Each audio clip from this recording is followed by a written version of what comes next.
Саумысыз, кадерле милләттәшләрем, сәнгатькә һәм әдәбиятка гашыйк булган якташларым. Минем исемем Ләйсән Мөхәррәмова. Туган җирем Гафури районы. Нәсел җепләрем бөек шагыйрь Мәҗит Гафурига барып тоташа. Укытучы һөнәрен сайласам да, мин күп еллар һава киңлекләрендә стюардесса булып эшләп йөрдем.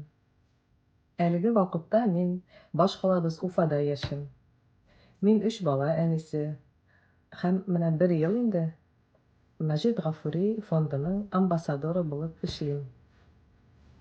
2024 елда мин Россия һәм дөнья күләмендә үткән 3 төрле матурлык бәйгесендә катнаштым һәм 3 гран-прига лаек булдым.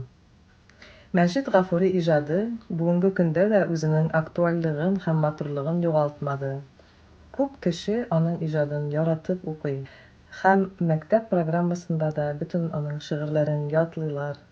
Миңа аның бер шигыре күңелемә якын. Сезгә шушы шигырьне укып ишеттерәсем килә. Айлы кичтә әгәр чыксаң, син йөзеңне нык яшер. Югыйсә, бу йөзеңне ай күрер дә көнләшер. Ул чыдай алмас сине күргәч, ачуыннан чайкалыр. Ул китәр бу җир йөзеннән, җир йөзе айсыз калыр.